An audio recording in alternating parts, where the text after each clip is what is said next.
All right, looks like we're finally on air live. Okay. Here with my man Chris, and I had kind of been fiddling with this for a few hours now, and we agreed to meet at about 3 o'clock. Do you mind? Go play games. And I think I had posted, that we were gonna come live at 3. And I didn't really know what I was doing because this is the first time that we're both kind of on together at the same time. I mean, you from your house and me from here, so it's been quite challenging for me. Mm-hmm. And I know a bunch of people have been waiting and asking, what's taken so long. Oh man! I just kind of told them that we were waiting for Kirsto to finish his makeup. I had no idea here. I had no idea people were waiting. I had no idea. Yeah, neither did I until I checked my email and I seen that I had messages on my YouTube channel. Mm-hmm. I was kind of confused, to be honest. All right, but we'll just kind of give everybody a minute to catch up to us. Yeah. So, are you gonna see the comments? Will I see them as well, or is just nobody commenting? I'm not really sure because I don't see any comments. Yeah, but it is showing up in my YouTube feed though. So I don't even see my YouTube feed. I'm just kind of all I see is my Google Hangouts. It's all kind of alien to me, to be honest. Yeah, this is the first time we've used the Google Hangouts as well. So let's all kind of alien to me, to be honest. No. First time we've used the Google Hangouts as well. All right.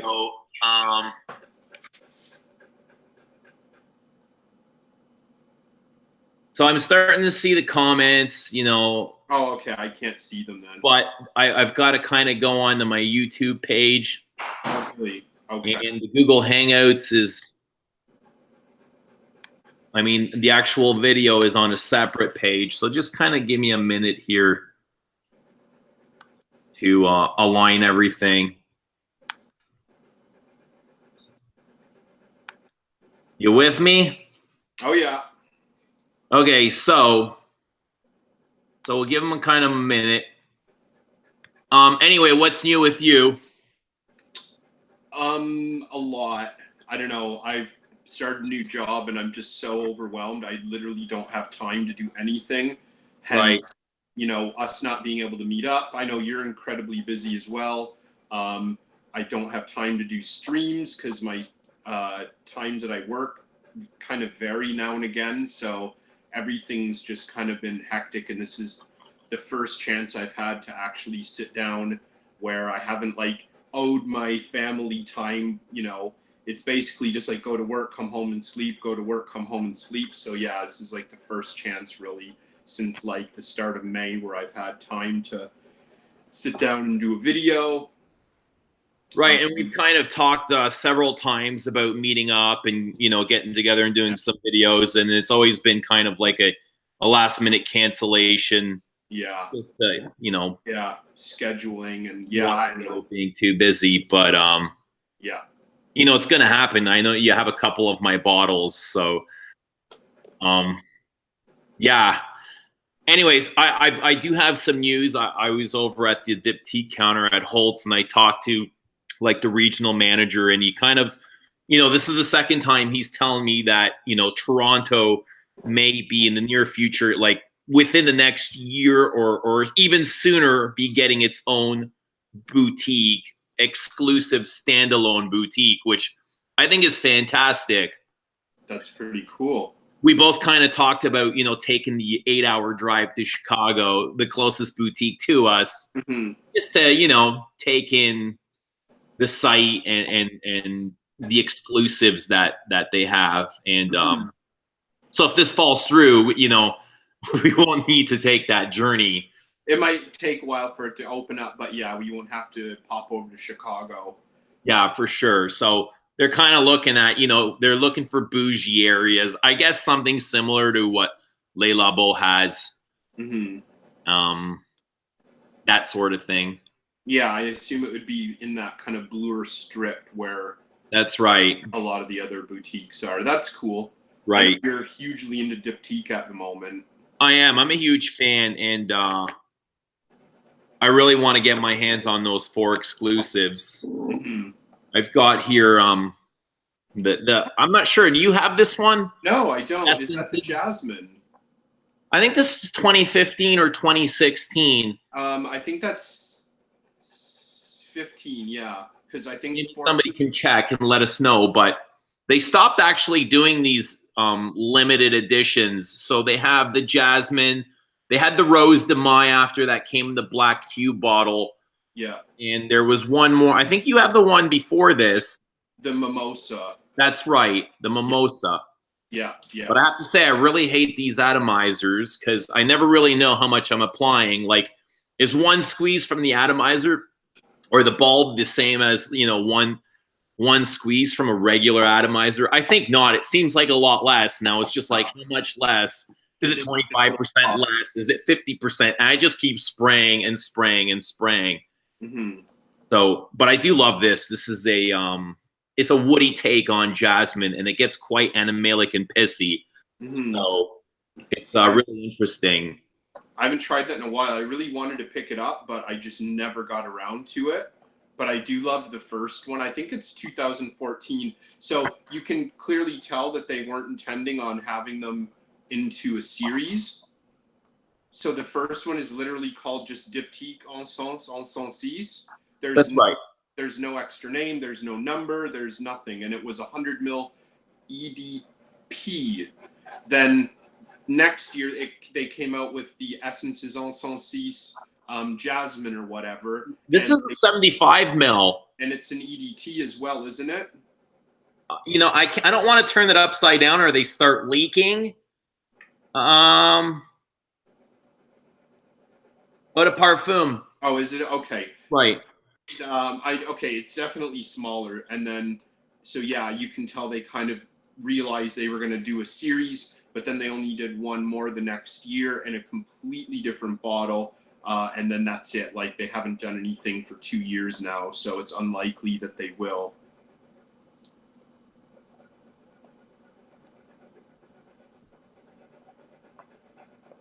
What's going on? Are you still there? I think I'm kind of losing you here. Oh, really? The kids must be playing video games and clogging up the Wi-Fi. Oh, right. Because we are in a small town. 1 second here. Yeah.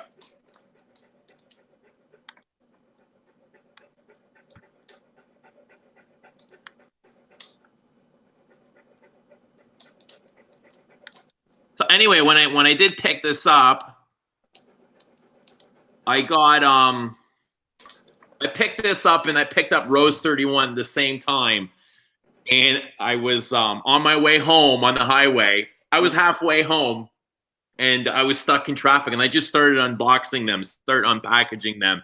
Yeah. And when I opened this, more than 50% has, was evaporated, like completely gone, like soaked into the cardboard. As soon as I tore into the cello, I could smell it. It was so strong and pungent. And I was kind of irritated. And I opened up the bottle of Rose 31, and the guy who had made the bottle for me put the sticker on. It was crooked. It was like on a 10-degree angle. So I was like, okay, this is like a reason to go back. I was really irritated, eh? Yeah. So I showed them the bottle, and they're all kind of shocked. I was like, why are you shocked? It's like a bulb atomizer. And, you got to open and unlock it. Mm-hmm. And, if it's left open, it's going to leak out. So I got them to give me a new bottle. And the guy kind of, for the Labo guy, made a new sticker and put it on a little bit straighter. But I was like, for $300, I hope they're going to put this sticker on straight, right? Mm-hmm. Kind of a nuisance. But anyway, you want to share your scent of the day? So I've actually kind of got two. It was just nasty and humid this morning.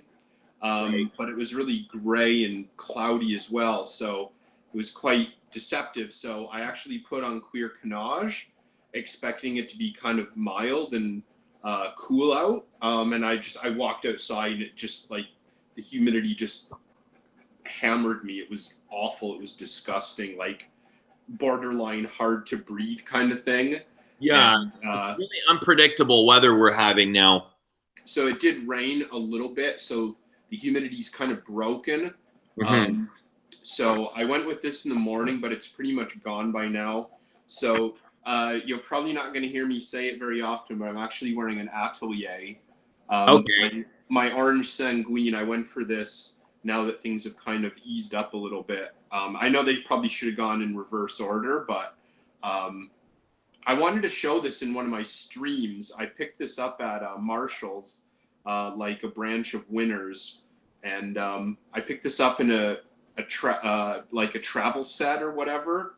Right. I think I paid $16 for the 30 ml bottle of orange Sanguine with the leather pouch, then like a bar of soap, bottle of body wash, and a bottle of like lotion.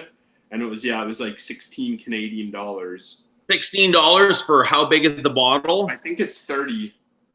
Yeah, 30 ml. That's like 50 cents a mil, which is, you're not going to find it for any cheaper than that. Yeah. I'm really glad that you brought that up, because I have, now that we're in the summer season and it's really hot and humid and sticky, it's kind of like the only thing that you can wear. And my collection really lacks in that department, in these fresh citrus genres. So I'm a huge fan of Jean-Claude Ellena. Yeah. Which I think is, the master of citrus. If anybody can create a masterful blend of citrus, it's JCE.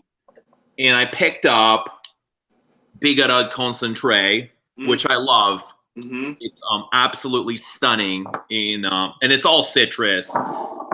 And in a blind buy, I've kind of think like, okay, I'm gonna slow down with my Guerlain purchases, because they've kind of gone off the cliff. Like, the stuff that they're doing, they're kind of ridiculous. So I've decided that I'm going to try and pick up every Jean-Claude Ellena that I can find. I'm going to collect Jean-Claude Ellenas. And I know he did a collaboration with Bertrand Duchefort for Acqua di Parma. Oh, you got that. So this is Colonia Assoluta. So it's all citrus. It's neroli, soapy neroli, bergamot, petitgrain, that sort of thing. And I can say that I never would have guessed, Jean-Claude Ellena has his signature, his style. And if you smell one, you can say, yeah, that's an Ellena. I can definitely pick up his character, but it's not something that I can pick up in this. And I can tell you, I was actually really disappointed when I smelt this. First of all, to me, it reminds me of Chanel's Pour Monsieur. So kind of a mix between Pour Monsieur EDT and the Concentré. So it's quite heavier than both of those.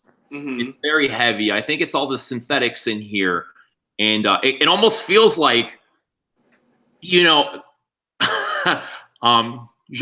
and Bertrand Duchefort were working on a budget when they created this, because it doesn't smell like natural at all to me. I've been testing out a lot of the Acqua di Parmas lately, and none of them really smell like fresh citrus to me, these Colonias. I'm not overly familiar with them. I have a bottle of the Mandorlo di Sicilia, I think it's called. And I find it like overwhelmingly like synthetic, and I don't mean like, in a good sense, like Comme des Garçons or something. It does smell cheap, and it does not smell like, just fresh citrus and, fruits and citruses that you would find naturally in nature. It doesn't at all smell like that. It does smell very overwhelmingly synthetic. And I don't necessarily mean in a cheap way again. It's just, it doesn't smell like real citrus. It doesn't smell like, real Mediterranean coastline citruses. No, especially something coming from Italy, off the Mediterranean or the Adriatic, whatever it is. And I was really disappointed, like watching and hearing all these reviews of how good Colonia's citrus is. Mm-hmm. I know the original Colonia has been said to be reformulated. Yeah. You know, when I first applied this was a complete blind buy for me. I've never smelled it.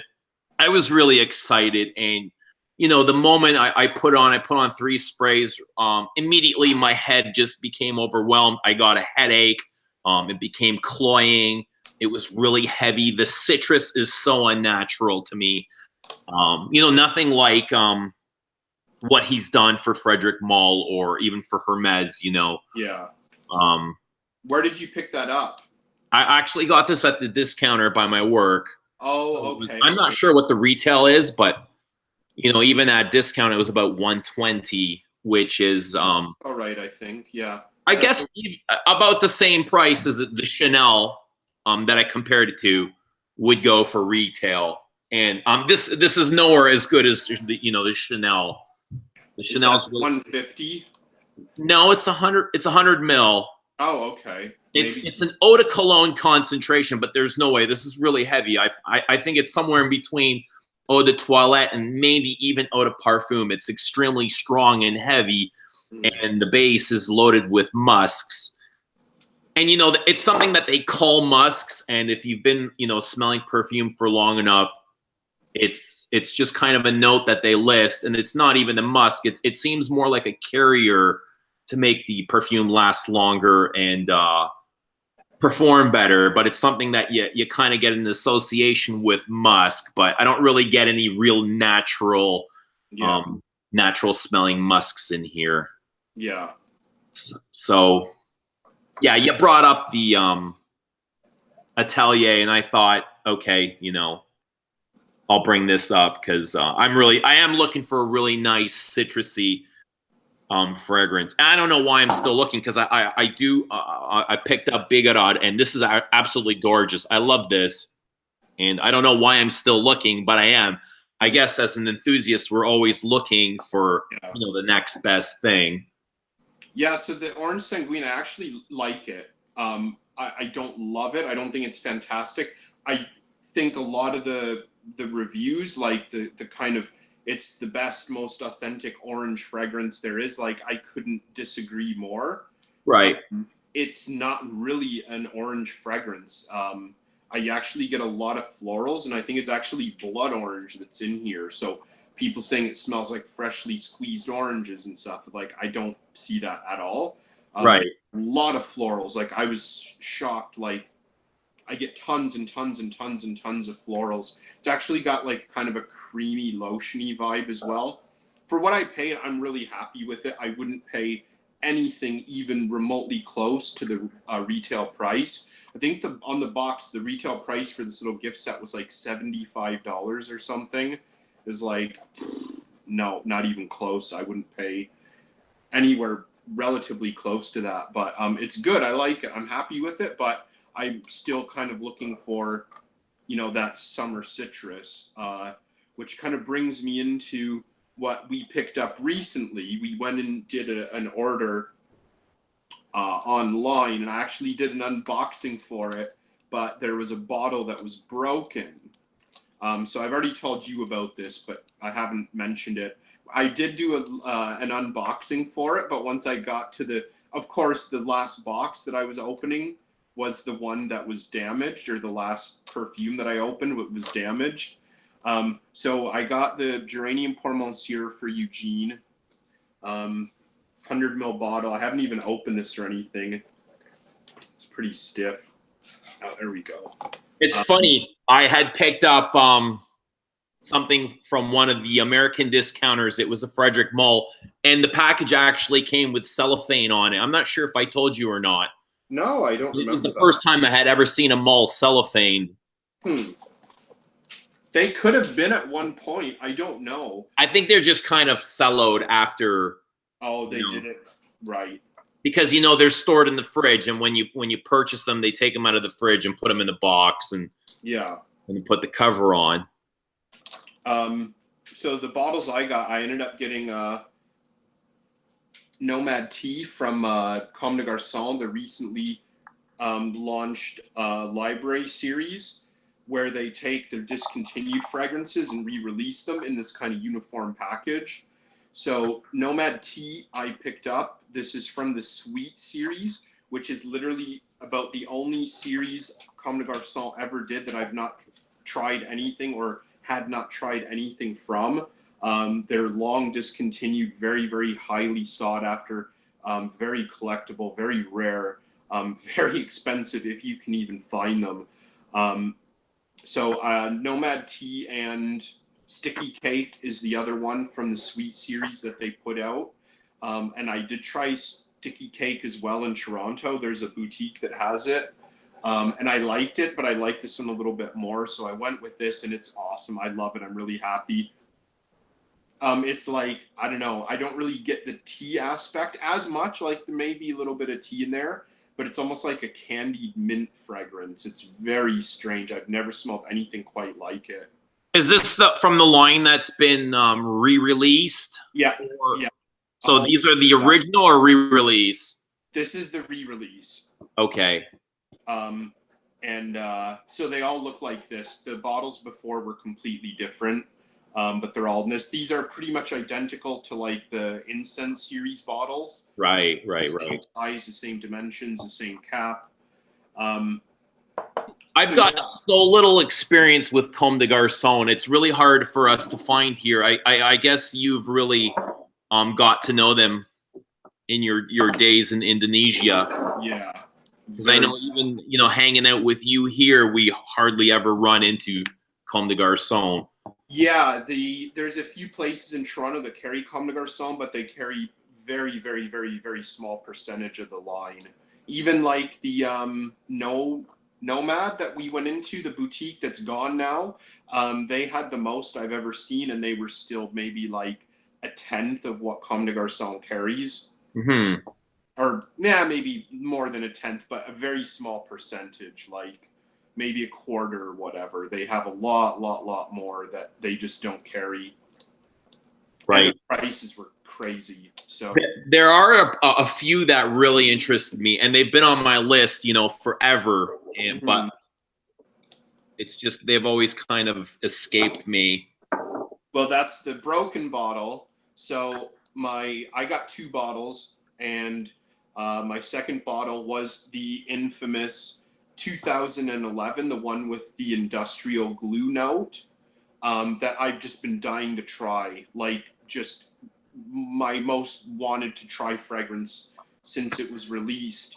And yeah, it arrived, and I opened up the box, and I knew right away I could see that there was leakage. So it actually comes like a lot of Comme des Garçons do. It comes like in a sealed plastic inner bag. So in the bag, it actually just looked like it had leaked. And then once I cut it and kind of the vacuum was broken, I realized like the bottle had shattered inside, but was just kept perfectly intact inside. And then once the air bubble was opened, right, the whole bottle just cracked. So I was able to save quite a lot of the juice, and I am going to be able to get a refund or credit or whatever. But so yeah, I ended up decanting basically every empty decant I had. I used up, saving the juice. So I got about 60 mil saved, I'd say. Right. And wow, what a scent. It is crazy. So I'm going to give it a bit of a spray here. It's it's a floral glue fragrance, if you can just try to imagine that. Sounds quite bizarre and something that you'd totally be into. Yeah, it's really nice. I've only worn it, I think, once, and I was a little bit let down with the dry down, but I've only worn it the one time, so we'll see. But it's pretty cool. Unfortunately, that's kind of why they stopped getting the bottles in Jakarta, because when they got them in, the bottles were just smashed. So they're the ones that look like the melted light bulb, right?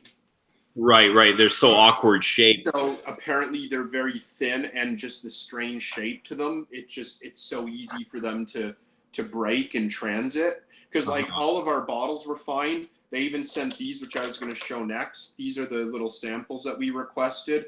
Everything was fine, but that bottle was broken. They look like pretty big samples to me. Yeah, huge. Those are. I really like these. Like 5 mil from, you know, just taking a guess. Yeah, that's what I'd estimate. They're splashed. If these were spray, these would be like the best decants I've ever seen. So I really like them. They look cool. But so yeah, there's black pepper. That's yours. Awesome. I can't wait to try it. Opening of that is just amazing. I love it. Does it remind you of anything? It reminds me a little bit of Wonderwood. The only thing I can really compare it to, I'd say that I'm familiar with, is Wonderwood. See, and I'm not really familiar with Wonderwood. Like, I hear Wonderwood and right away I think Tam Dao. So maybe if Wonderwood might be its like wild sibling. Okay. The Tam Dao, let's say, is like kind of like the good child. Right. The kind of, you know, maybe more mainstream, you know, well-behaved child, and then Wonderwood would be like the kind of black sheep, like the outcast. Hipster. But yeah, it's very, very woody, very, very, very woody, and just like crazy, like black oiliness in here is so good. So like, is it as peppery as the name implies? Yeah, there's a few things I can think of I've smelled that I'd say would be more peppery, but yeah, like you can't miss the black pepper in the opening of this. Like it smells like you're sniffing a pepper shaker kind of thing. Okay, awesome, because I love black pepper. I love a lot of spices.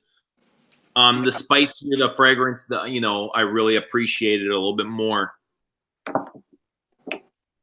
Yeah, it's interesting.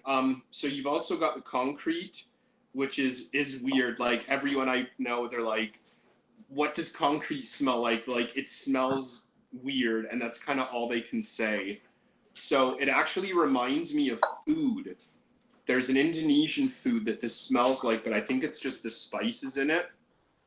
Right. It's almost a creamy, milky, woody, spicy kind of. It's very strange. I've never really smelled anything like it before. Do you have a bottle? No, I don't. I never got a bottle. The retail price on it was a little bit higher than I would like to spend for something I'd never tried before. I think is quite high. Like it was more than the other bottles with that shape.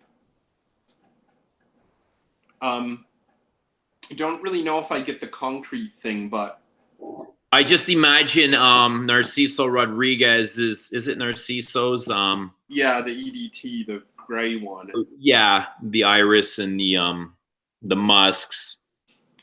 Very different to that, but not really in a bad way. I don't know. I've only ever just dabbed it on my finger. Like I've never gotten into the dry down. I don't know anything about Like you can see, like, you know, that's basically full. I've dabbed it on like twice. Right. You know, help yourself. I don't really mind. I just want to smell it. If I had an atomizer, because I used them all in my 2011, and I might take a little bit and spray it, but I'm just dabbing for now. So I did get a Byredo concentrate, the one that you mentioned. You kind of got me thinking about that, and yeah, it is really nice. I love the zestiness in this. I love it. I love it to pieces. It's literally one of the, you know, and I don't own a lot of citrus fragrances, and I'm not into citrus, but this is one of the, you know, true to life citruses that I've ever tried. Yeah. I don't know what Byredo smells like. I'd be lying if I said I do, but it's just so refreshing. Almost like you took a citrus fruit out of the refrigerator, you know, cut it in half and you know, on the hottest day and just kind of sucked on it. That's kind of what it reminds me, with a lot of spices, of course. And it's very green and zesty, which I like as well. Right. What I find interesting, though, I mean, I'm not sure I can't remember what this retails for, but for about 1/3 of the price, you can have Eau Très Fresh, which is very similar, and if not, a little bit more challenging with the spices. Yeah, I need that Eau Très Fresh. I've been meaning to get that since it came out. I just haven't pulled the trigger, but yeah, I do love that. I love Eau Très Fresh. And for Elena and the citrus, I get fantastic performance from it. So, you know, I keep seeing these reviews, 40-minute longevity. I'm like, what are these people? They got alligator skin or what? I just don't get it. I don't think I own a single fragrance that gives me, you know, less than 8 hours. But anyway. So I also got the Lys Mediterranee, kind of like by your recommendation. Right. I like it. It actually and I've tried it. I've definitely tried it. I know you've kind of gotten me to spray. I think you got angry at me for spraying it in the video because you hadn't actually sprayed it. You'd only been using your samples. And I didn't even realize in one of the videos we did, I sprayed it. And you're like, I've never even sprayed that before. Yeah, I wasn't really angry, but it was just funny because I could tell you're a little bit like... No, I wasn't angry at all. It actually reminds me a bit of Carnal Flower, the kind of greenness in here. Yeah, I keep hearing that, but I don't get that at all. They're both kind of white florals, but that's where the comparisons end.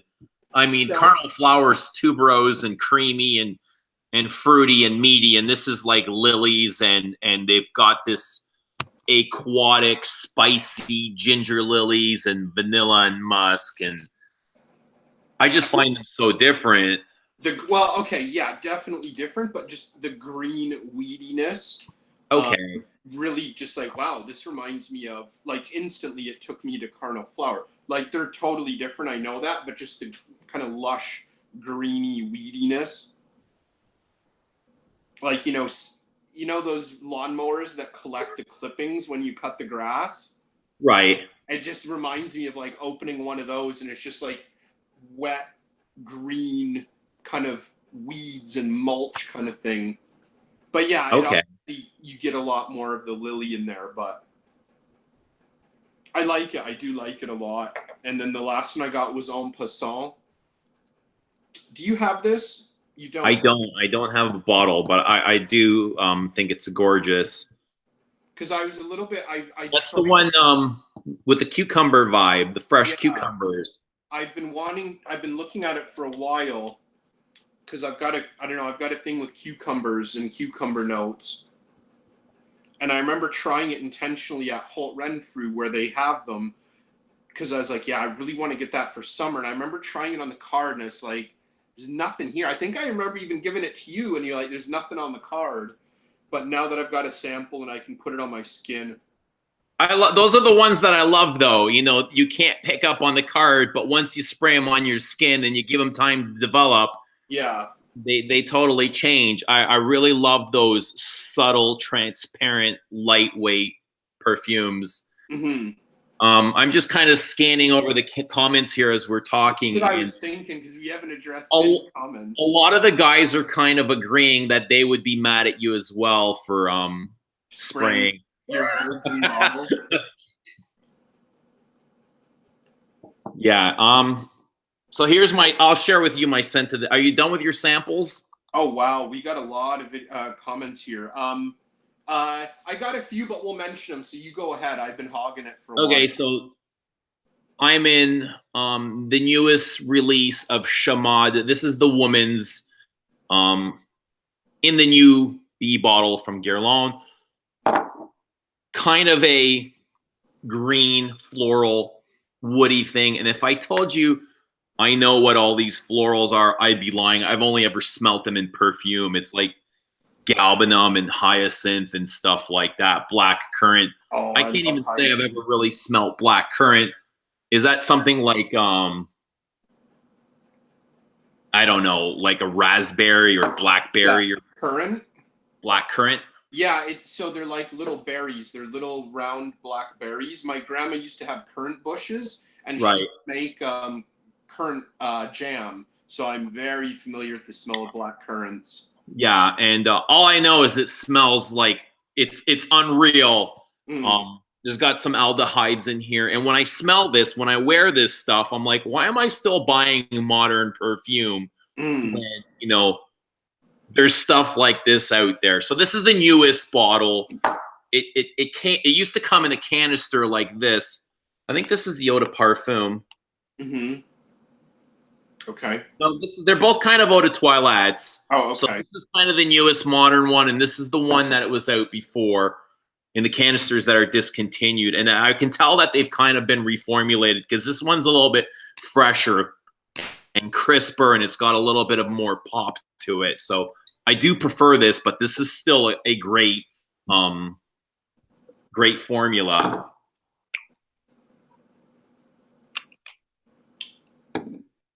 You with me? Yeah, we've got a lot of comments and we haven't addressed any of them, so I'm just kind of scanning through them. I'm listening. Yeah. If you find a comment that kind of pops out, don't be shy. Yeah, that's fine. You know what? You keep the feed going. I'm just gonna go and grab a quick soda.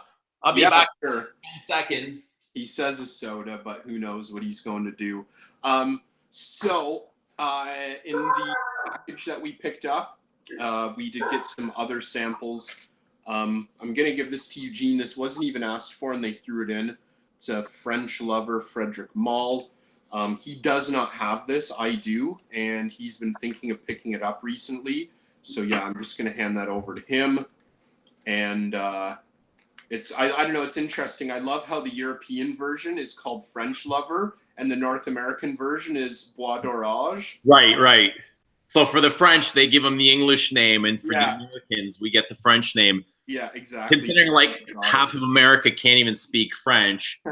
I do like the name. I like the name French Lover. I'm not sure why, but I like it. Yeah, you know what? On our next order, across overseas, I'm thinking of getting either French Lover and Music for a While, and maybe Cologne Indelible. So maybe 2 out of the 3 I'll be picking up. Depends when. I got this, which probably need to hear my opinion on. Yeah, you know how I feel about that brand. But anyway, I was kind of watching Robes' live stream earlier, and he was eating chicken wings. So if he can eat chicken wings live on YouTube, I don't think it's going to be a problem if I drink a soda, eh? Yeah, no, I've got my can of grapefruit soda water, so we're all indulging. Awesome. Mark was watching. He's got a few comments on here as well. So wonder I can see wings if he's questioning my soda. So what else?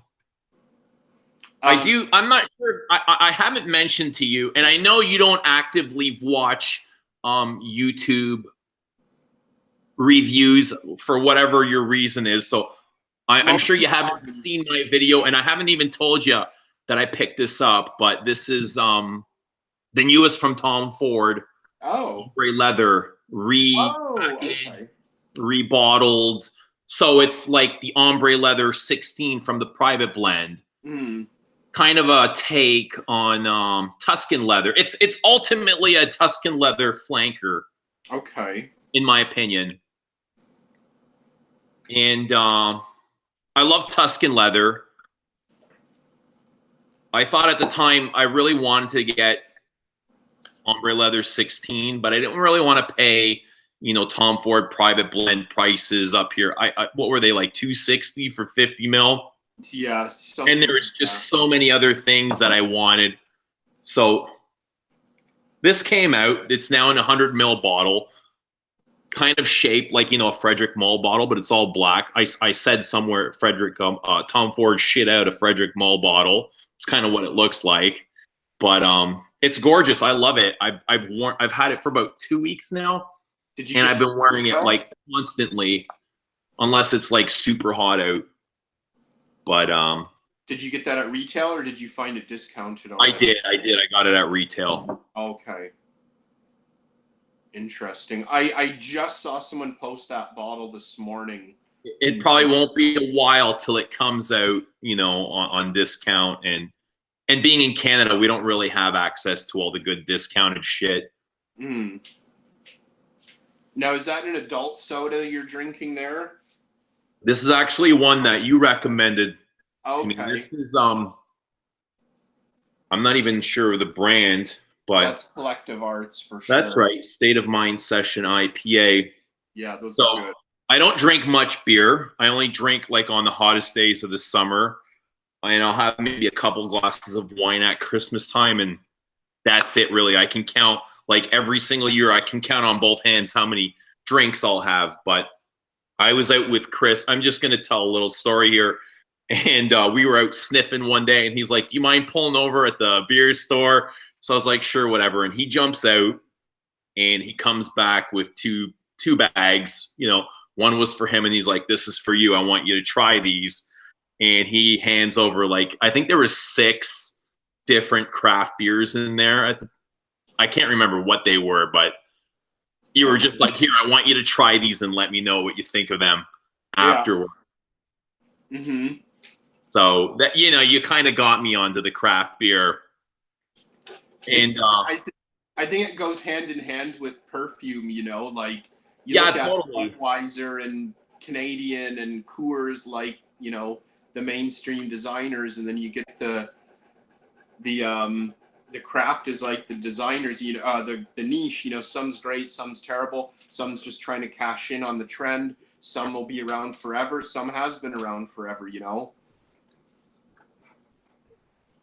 Well, I was never a fan of Budweiser or Labatt Blue or, you know, Molson Canadian. I always thought they were disgusting. Yeah. Especially Pilsners. I can't handle, my stomach doesn't do well with Pilsners. I love Pilsners. To be honest, I don't even know what goes into a Pilsner, but I've just, like, through association, every time I've drank a Pilsner, it kind of turns my stomach. So I would, you know, I kind of associate it with cheap designer perfume. I do like lagers. Not a fan of malts. I find them kind of heavy, but these IPAs are amazing. You know, they're just so flavorful and full of, you know, citruses and these weird, I don't know, spices, I guess. Yeah. I love really it. That's unique. kind of when I came back to Canada from Indonesia, where their beer is genuinely awful and it is not cheap. You know, compared to other regions and countries in the region. So when I came back, so I do remember craft beer kind of slowly coming in when I was coming back on holiday now and again, but I hadn't been home for like 4 years. So it was just like overwhelming. So I just go in and just like, wow, there's so much. And just through trial and error, you know, I finally kind of found out what I liked. And I was drinking the IPAs pretty hard for a while, but I think I just kind of overdid it with that like really heavy, like overwhelming kind of citrus in there. So I kind of had to tone it down on them for a while. And I was really big into the stouts again. So I kind of had to ease off on them because I just overdid it for a while. Yeah. But yeah, I love Pilsners. I love the really skunky ones. Oh no, not a fan. Oh, I love it. Love them. But yeah, so what else we got here? What else? Do you have any other bottles with you? Any samples? I got one more thing that I'll save. I don't really have anything else except for I have this Acqua di Parma. I have this is leather. I just kind of brought this up with the Assoluta, and I've kind of been extensively testing these. Like the last 2 weeks, that's what I've been doing. Is I got samples from, you know, the Colonia line.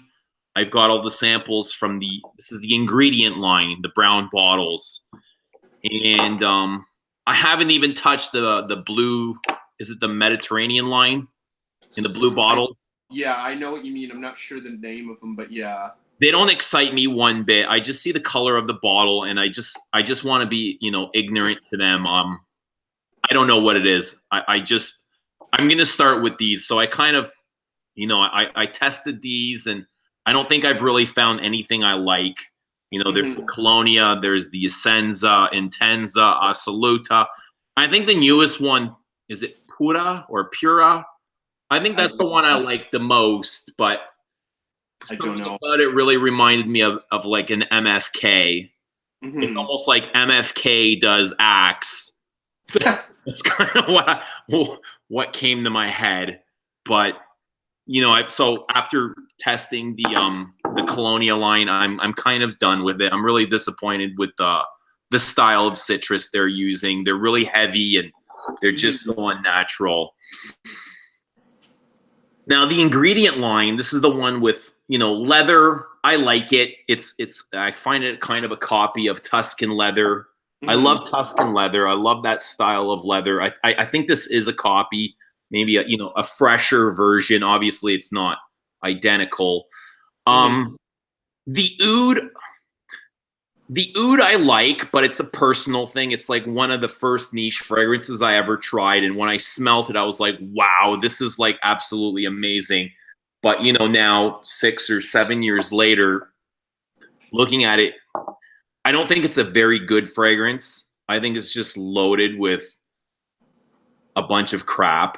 I think the oud note it's actually really bad. It's one of, I feel like it's like one of the first ouds to come out, and ouds come a long way since then, so it's changed a lot. But just wearing it, you know, you can almost pick up all the synthetic whatever it is that goes in there. So I actually remember really clearly when that came out, because I could be wrong, but I think ADP were one of, if not the first, like, niche houses to use oud in a, like, you know, overwhelmingly fresh fragrance line. And then Bond did it with like their, you know, fresh oud, and then, you know, everyone else is kind of doing it as well. But I remember a lot of people were just kind of like, oh my god, Acqua di Parma is using oud. Like, it was like really like scandalous and whatnot. Right. I don't really remember. I remember a lot of people like buying it as soon as it came out, kind of thing, and, you know, very polar reviews and whatnot. But yeah, I still remember when that came out. It was kind of a big deal. I'll never forget that, you know, the first time I smelled the oud, I was standing at, you know, Holt Renfrew's and just spraying it. I can still picture it right now. And, you know, at the time I was wearing Allure Homme Sport and you know, Edition Blanche and stuff like that. So to go from sport to Acqua di Parma oud is a big thing. I thought it was fantastic. I thought it was really manly and masculine and woody, and it had these leathery qualities to it. So at the time, I thought it was amazing. But, you know, looking back at it now, I find the whole range to be kind of like a starter niche house. So, okay, I want to address. Oh, what's going on, Mike? I want to address one of the comments here, because someone's mentioned something that I've been kind of curious again as well. Who was it? Someone mentioned about Guerlain Homme, Ghost Tech 1. Guerlain Homme, so the one in like this short little stumpy bottle, the like mojito scent. Right. So or that's what it was. It's been rebottled or rebranded or whatever. There's been a few that are discontinued now. I think the original, it originally came out in the EDT, that's discontinued. It came out in the low, that's discontinued. Yeah. So they have still Intense, or had Intense, which is now rebranded to Eau de Parfum, and they have Low Boisé. So I think there's only two of them in the line. Oh, really? I didn't realize. I could be mistaken. I'm not a huge follower of that line. So I don't keep up to date. But just off the top of my head and thinking of what I have in my collection, there's two current active ones. The rest have been discontinued. Okay, I see. Because I remember buying it when it came out, and this is like right when before I was reviewing on YouTube, I bought it. And I remember because I had just kind of been introduced to Guerlain. I didn't know quite their, you know, unbelievable history and, you know, their lineage and whatnot. And I still remember being a bit disappointed, because it's like Guerlain Homme. I was expecting something really bold and masculine and, you know, contemporary and something. And it's just like, oh, it's like a nice summer freshy fragrance. I remember being disappointed because I was just like expecting, you know, this is Guerlain Homme. This is Guerlain's like men's kind of like, you know, signature perfume. and this is what it smells like. Right. Yes. Yes. Yes. Exactly. And that was before I knew about the politics and like how they're just like diehard Guerlanophiles and whatnot. So it's just interesting. I'm assuming a lot of them probably had similar thoughts or ideas. But so what happened was I think I was a little bit biased towards it because I got that right after I got L'Instant, and I loved it. I really loved it. So you loved which? Oh, yeah. L'Instant. I got them at the same time. I got the L'Instant and then the Extreme at the same time. So I literally was sniffing them at the same time for the first time. And then I got Guerlain Homme really soon after that because I love them so much. And I was a little bit disappointed because I was hoping they would be more, something similar to Lidge or, the Eau de Toilette. L'Instant for me was a blind buy. And when I got it from the boutique and I sprayed it, back in the day, I didn't like it at all. I found it very perfumey, a little bit too rich. And I swapped it off for the EDT. What's that? My dog's sitting like 2 feet from my face, just panting right at me, and it's really annoying and distracting. But going back to is that Meathead?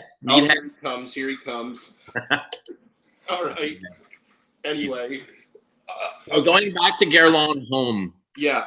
I think it's a really good fragrance, and I do like it, but I don't think it's worthy of the name Guerlain. Okay. And I'll tell you why. Right. Yeah. Because it's ultimately an aqua allegoria. Right.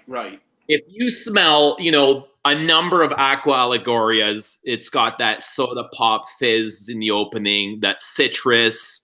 Yeah. Some of them have that lemony mint mojito vibe. Yeah. I think they just kind of wanted to bottle something and put it on the shelf. That's what I feel like. Just to meet a quota or something, or to. That's right. Let's get a new range out there. Let's bring in some new fresh customers. Right. So ultimately, like, I can't wear an aqua allegoria without thinking about Guerlain Homme. I'd say I've had quite a lot of experience with the allegorias. Like, I haven't tried anything near all of them. I would say that Guerlain Homme is a step above, but I know what you mean. It's simple, it's fresh, it's clean, it's, probably even unisex, really. Looking at all the Guerlain masculines, from Habit Rouge to Heritage, Lidge, even the latest L'Homme Ideal, like, L'Homme, it falls at the bottom of the line. Like, there's no way you cut or slice or dice it. Like, L'Homme is, at the bottom of the pile. Yeah. And it's never going to work up its way from there. Yeah. Whoa, he's going to sweep the table. Yeah, no, I totally know what you mean. I agree for sure. Come on. Ugh. I put up with this every day, man, in the living room. He looks like he weighs more than you do. He does, yeah, definitely. Like, he sits and waits for you to make eye contact with him, and that's like an invitation for him to come and lay on you.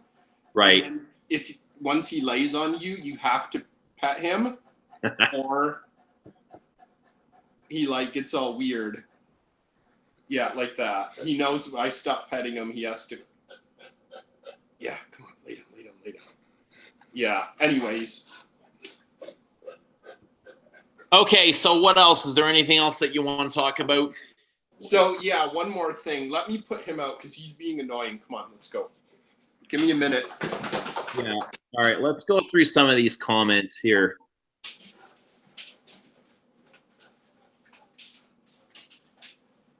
When's this roast video dropping?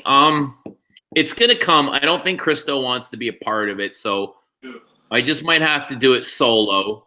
Which video? Sorry, I missed that. Because I'm, when it comes to fragrance or when it comes to whatever, I'm an open book. Ask me something and I'm not going to hold back. So. What did I miss there?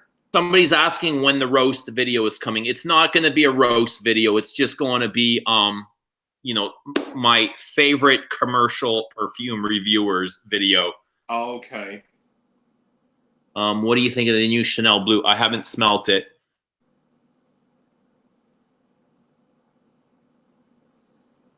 Is that going back to Colonia? Mm-hmm. So the ingredient line, the brown bottles, you have Mira, you have Ambra, Mm-hmm. Ebony or Ibano. I can't even. I'm not very familiar with them. There's Sandolo, which I think that's the one that's exclusive to Harrods. And Okay. there might be one or two more. Quercia, is it Quercia? The one that's the mossy one. I just find them all kind of uninspiring, very basic, very sweet, very woody. And I wanted to love this line. I went in there and I got sample. I went to the department store where they all know me, and they made samples for me, and I've been testing them for the last 2 weeks. And as an enthusiast, we're always looking at. I'm always looking to add new bottles for some strange reason. I guess it's looking for a fix, but yeah. After going through these, I'm happy and I'm kind of relieved to say I haven't found a single one that interests me enough to buy, even at discount prices. Yeah. I'm not sure how you feel. Actually, we've kind of spoken about Acqua di Parma on and off here and there, like in our travels. I would. So we have them in Toronto. They're at numerous malls. Numerous kind of areas in Toronto. When we go, I just don't go to the Acqua di Parma booth. There's nothing that pulls us, right? Exactly. There's so many more houses that. Okay, we kind of talked about this as well. In the shaving community, Acqua di Parma is really, really highly revered. And, I know some of the shaving community and perfume community kind of overlap. So there's obviously elements of the Acqua di Parma line that appeal to shavers and appeal to that kind of, I don't know, that aura of classic citrus, classic masculines kind of thing that just doesn't really do much for me. I love classic citruses. I don't think their brand falls into that category. Their citrus just doesn't do it for me. Yeah, so for me, I don't really get it. The house doesn't intrigue me much. They don't interest me much. But because of that, I've just not really tried them. So I can't really say anything by them is awful. But I wouldn't say it's awful by any means, but it's not great either. Mm-hmm. I see the name, I see the brand, I see the bottles, and I just find them very starter. They're like a starter brand, is what I consider them. I think that's a good description. So they might be getting into a little bit more specialized niche, if you know what I mean.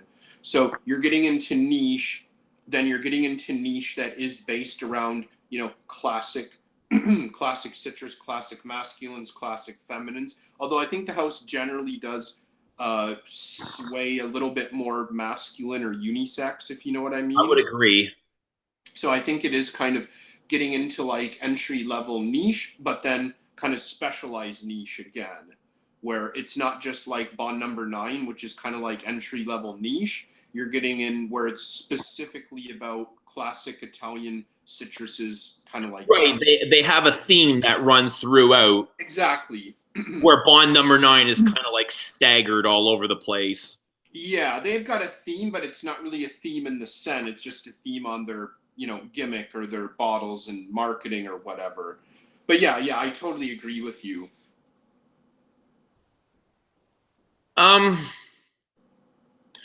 So let's, we go through the department store and there's a couple of sections that we hardly ever stop at. Acqua di Parma is one. Yeah. Byredo is another. I know neither of us are a fan for whatever reason. I love M Mink. I'll defend M Mink, forever. I love it, but the rest of the house just. I think M Mink is one of the worst fragrances I've ever put on my skin.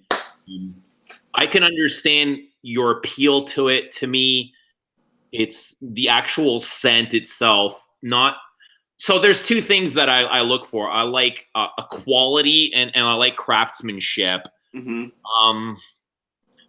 What bothers me about M Mink is the smell itself. It's very metallic-y and it just reminds me of blood, like a cold blood. Yeah, the blood, I can see, the kind of mineral-y aspects that you would think of with the smell of blood. But yeah, it is cold. It is metallic. The incense in there as well is quite cold and metallic. I totally understand what you mean and can see why people wouldn't like it. I just love it. I absolutely love it. I can't, there's fuzzy patchouli in there as well that really like kind of, I don't know, just combined with that incense and the kind of metallic notes or the mineral-y kind of notes. Yeah, I find it really fascinating. See, to me, I find it very similar to Oud 27, M Mink and Oud 27. I'm not sure if they're supposed to have the same notes or if they're supposed to smell the same, but they kind of have that same vibe to me. And I can't wear M Mink, but I adore Oud 27 for some reason. Yeah, I was gonna say, I thought you were a big fan of that. I Interesting. love Oud 27, even though I don't get any Oud from it. It's just a bizarre creature. Mm-hmm. But okay, so Byredo is another brand we kind of walk past. Yeah. Memo. Is it Memo Paris? That's actually why I brought this to mention them. So when we first went into Holtz, we were, kind of drawn to the Memo booth because neither of us had tried them, but we'd heard all the hype about I think it was all the hype that kind of had us running over there and kind of giggling in anticipation of smelling, what is it we're gonna smell. So I did have a little bit of experience with them. I bought something from someone off Base Notes from the United States, and they sent me a sample of Luxor Oud. And it arrived just when Memo was kind of getting hyped up in Facebook and online communities, YouTube and whatnot. Mostly because of this, though, African leather. And I remember the Luxor Oud. I remember smelling it and just being like, it's all right, I guess. Like, I wasn't really that impressed by it. And I went and looked at the price. And I was like, what? Like, I thought it was going to be like Montal pricing, like buck a mil kind of stuff. But yeah, it was like $300 for 75 mil. And I was like, no, forget that. Well, yeah, that was actually quite affordable. There were some that were over the $1,000 range, weren't there? Yeah, there were some of the specialty series where they have like handmade boxes they come in, which I don't know is just kind of goofy. But here, I need to shut the door. The dog just came in. Yeah. Yeah, there's not a whole lot that I actually seem to like from Memo. So, obviously I'm quite fond of Shams Oud. I still love it. I've got a sample.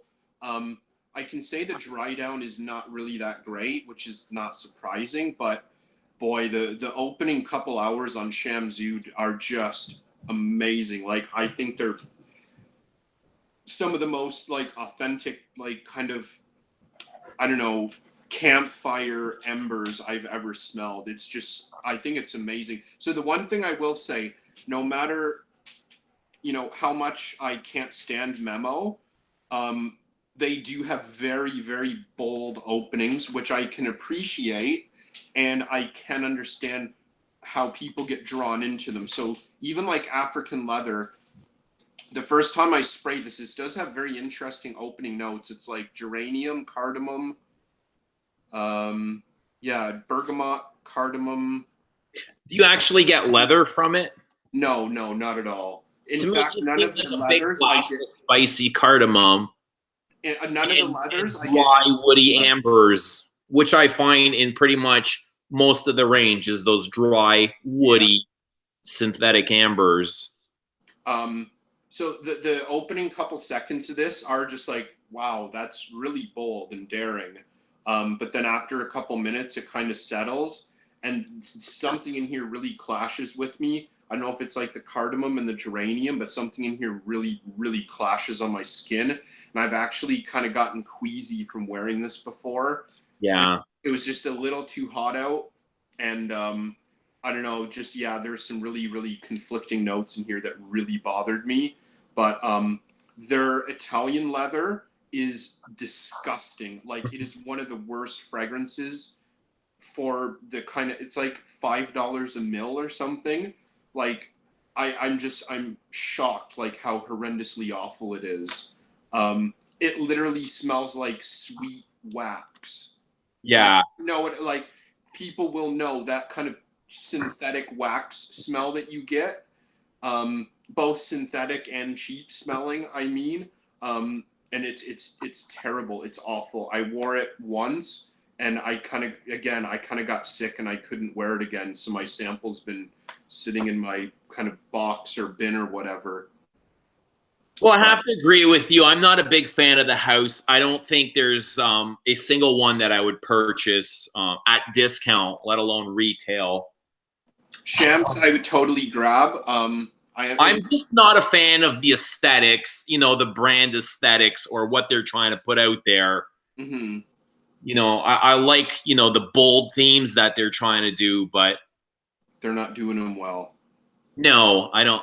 They're just not some, you know, ultimately my taste, I find my taste is rather boring and I wear, you know, the same 5 or 6 brands over and over and over again.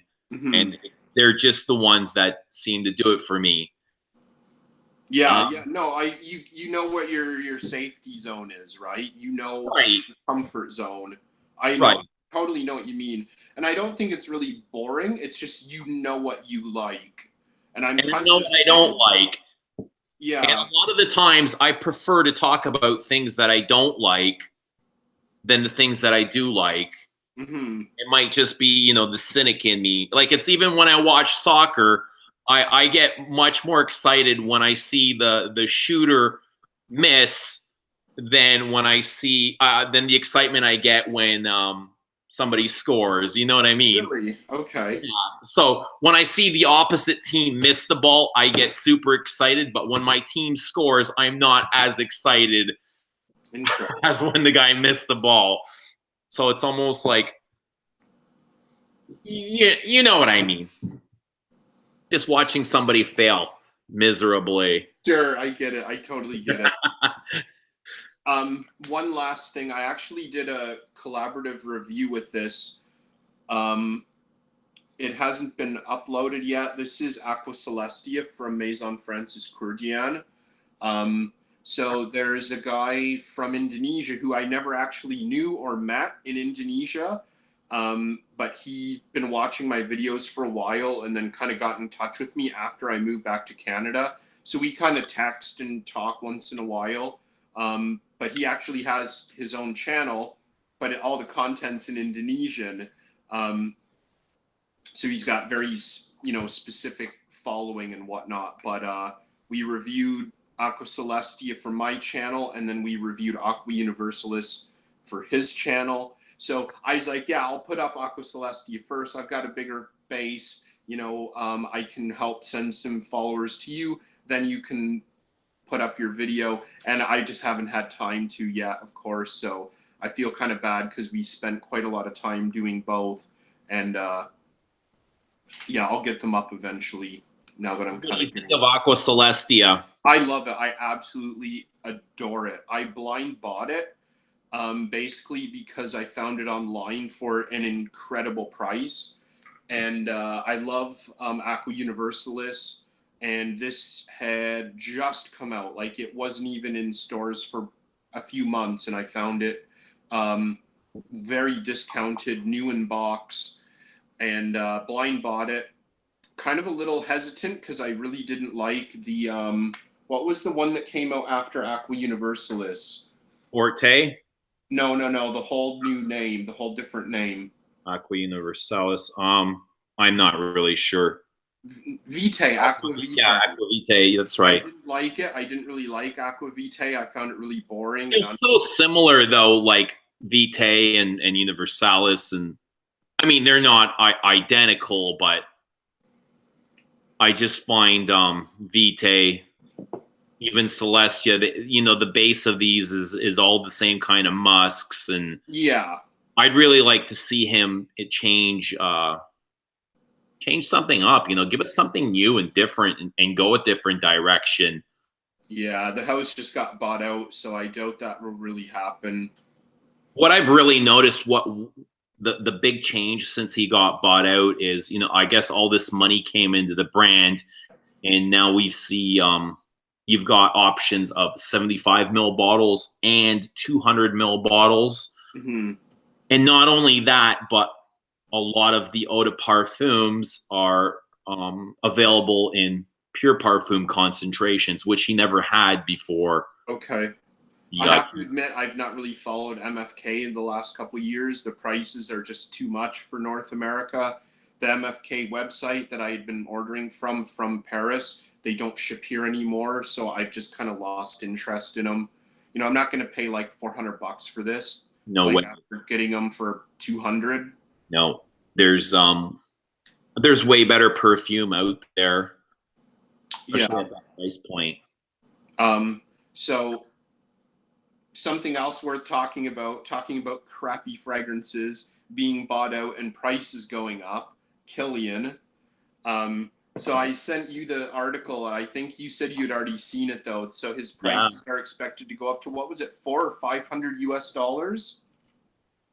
Yes, I think even more than that. It's just it's ridiculous and unobtainable for most. That will be the base price. We're not talking like the higher models. Yeah, like the base price for them will go up to $500. He was saying something like, "Oh yeah, is it Estee Lauder? Yeah, Estee Lauder bought him, right?" I don't know. I don't follow the Kilian line. I only have one. But yeah, it's like, I don't wear it. I'm not a fan of the brand. He's trying to say that he loses money on every bottle he sells at the $300 retail. So Estee Lauder won't let him sell them for $300 or $250 or whatever. So They have to put the price up to $500. He's like, oh, the ingredients are so natural and pure. I can't. I highly doubt. There's too many naturals in a lot of the perfumes that we're buying these days. But he's also releasing, I think, four new perfumes into the Sephora line. Yeah, they sound pretty terrible though. They sound like they're going to be marketed to a 17-year-old. Well, it's definitely younger millennials, yes. So I really don't know the direction of that brand. I really don't care, to be honest. Not a fan. I don't really consider it, high quality French perfume. Especially not things that I like to wear. Well, yeah, it's more of a flashy house. It's more about style than substance, really. Right. Almost like Le Labo. Le Labo's niche for people that don't really know about niche. Kilian's for people with money that don't really know anything about perfume, really. Well, it's for people that want to spend $300 on a bottle of perfume so they can put it on their Instagram and their Facebook and go, ooh, look at this that I bought. It opens. Yeah, there you go. Yeah. I don't know. Like, no offense. I know there's people with good taste that like a lot of Kilians. It's just not my house. And I don't know. Luckily, I was able to kind of see through that facade of like high-end, glamorous luxury brand, just with low quality. And I've even mentioned this before, the coffins. I had a coffin and I took it apart and I just saw how cheaply it was made. It's just chipboard. Yeah, it's pure garbage. Yeah. And it's not even the pricing, because we've all, as enthusiasts, paid that much for perfume at one time or another. It's actually, the contents of what's in the bottle. Yeah. Me. And it was not $250 for 50 mil quality. No. Anyway, I'm not sure how long we've been on, but it's been quite a while. Yeah. What do you say we give this a wrap? And now that we've kind of become familiarized with this Google Hangout, we can meet up like this more often. Yeah, definitely. Now that we know how to do it, because we've actually talked about doing this for years, like literally years. Right. We never really were able to sit down and figure out how to do it. It literally took me half a day to figure it out. I was just on here like using Skype and Zoom and couldn't figure out how to invite you or how to have both of us on YouTube at the same time, or should we just pre-record something? But I think it's always a bit more neat when you're interactive. And even though we haven't really gone through the comments, you know, next time we'll yeah. More I feel bad about that because we have gotten a lot of comments. Although I did see one, as I just opened it up here. Watt Birder. So is Bergamot 22 a pile of shit? Not smelled it yet. I actually like it. I actually like Bergamot 22. I just don't find it really worth the money. I think it's a nice fragrance. I think it smells good. I think it's a people pleaser. I think it's perfectly unisex. I think it's a really good summer option, but I just wouldn't pay $350 for it or whatever the retail price is now. I'm not sure if a lot of the viewers here, I'm sure they are aware of your Sacco shit segment. Mm-hmm. And, you know, last time you did it, you had me on, and Bergamot 22 was one of my picks. But you defended it. You defended it, though. Like, I know, I agree with what you mean. I know. Like, there's not really anything from Labo that I would say sucks, but it's just not really my taste, and it's just for that price, for that quality, it's not there in my eyes. Like, again, there's things I would pay $3 a mil. There's things I'd pay $300 for 100 mil. There's lots, but just not many of them are from the Labo is all. Yeah, I agree. I mean, there's not many that are worth actually owning, even though I have far more than I should. But that's a different story. Yeah, I see what happened with me is I started getting decants really early on, like in my fragrance career, and I was getting decants shipped from Asia, so I was getting them for really good shipping, and they were getting the big decanter bottles, so they were getting like really good prices. So I was getting like 50 mils for like $100, which is really good. You can't get that now. Like, you can't get anything even near that anymore. Right. Like the first, and this was early in my niche days as well, right? So I got like Santal 33, loved it. I still love it. It's maybe fallen out of my ranks, but I loved it. Rose 31, loved it. And then kind of after that, it just kind of went down. Like, I kept getting them, and I just didn't like them as much, and they were more and more underwhelming. It's kind of like my first two that I tried were great, and then everything after that I was just kind of disappointed over and over and over again, really.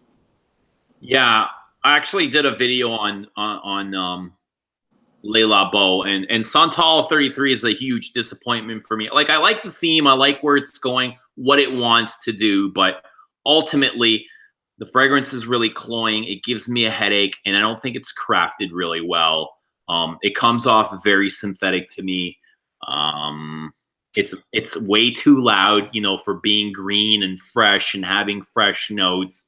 The leather doesn't smell anything natural, or, you know, leather is never a natural note in perfume. It's always an accord built by the perfumer. But there's lots of leathers that you smell that don't give you a headache, or you don't associate it with being unnatural. But Santal 33 really rubbed me the wrong way.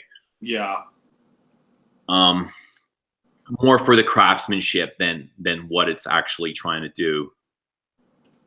Another popular one is Teint Noir. I can't stand it. I think it's awful. Never really tried that one. I do quite. I've mentioned this before. I do like the Along quite a lot. That surprised me of the kind of the newer ones. And yeah, I guess that's kind of about it. Even Rose 31, I kind of went off. I kind of got bored with it. It's kind of a very simple fragrance when you break it down. You know, the opening is great, but it just really dries down to a nothing, boring, dry, woody amber again. You know, we're getting back to these dry, woody, synthetic ambers. But Santal 33 and Teint Noir, like, I've worn them very limitedly, and every time I've worn them, I've always gotten very nice compliments. So they are people pleasers. The people around me like them, but they're just not things that I enjoy. and they're not things that I'm going to wear to please other people around me. Yeah, sure. So kind of before we wrap it up, tomorrow, what's going on? Croatia's going to win the World Cup, their first ever.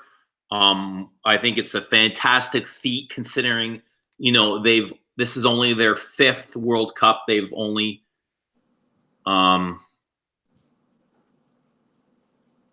their first World Cup was in 98, and they took the 3rd place. They came, you know, they came 3rd place, which is a huge feat. Mm-hmm. I'm positive they're going to win tomorrow. You know, like I've said my Hail Marys and my Our Fathers, and you know, our jerseys are ready to go. My flags are ready to go. Anyone that's you know, friends with me on Facebook will see I usually live stream after there's a town, you know, 2 towns over. There's a huge Croatian community. They all gather there and they party for hours after the game.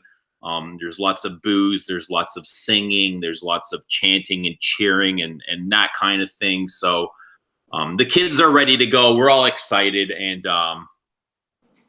you know, I'd love to see a Croatian 2-0 victory. 2-0. Yeah, no, I love it. I thought this World Cup, I'm not a huge soccer fan, football fan. And, you know, I'm not really a big sports person in general, but I do love the World Cup because it is just like the only true international sports event. Right. You know, World Olympics, whatever. I don't know. Olympics is junk in my opinion, but whatever. So yeah, I do actually really like the World Cup, and I do follow it. It's all rigged ultimately, probably even the World Cup. So yeah, I do like it, and this year has been awesome because it's just like the old guard, they're gone. You know, Brazil gone. What's going on? Not sure, but that could be the end of it. Okay, no, it was a software update that I had scheduled, but I'll just postpone it. Yeah, Italy didn't make it. The Netherlands didn't make it. Well, like Spain and Portugal, they're nowhere to be found. I don't think either of them. Oh no, Spain did make it out of the first round, didn't they? But you know, that's what I like. I like seeing the little guys win. I like seeing the underdog win, and you know.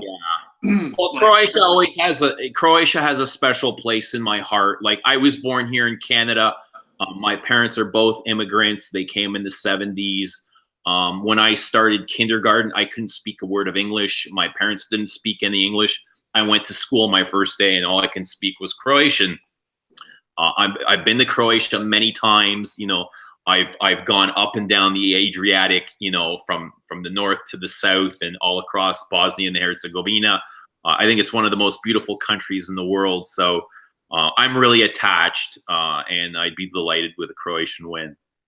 Yeah, my grandfather was born in what is today Croatia, and you know, I'm sure he'll be watching, and you know, he's probably already just like over the moon. I can't even imagine he'd even would have believed, you know, that they would even be in the World Cup, let alone vying for the, you know, the final. It's quite amazing.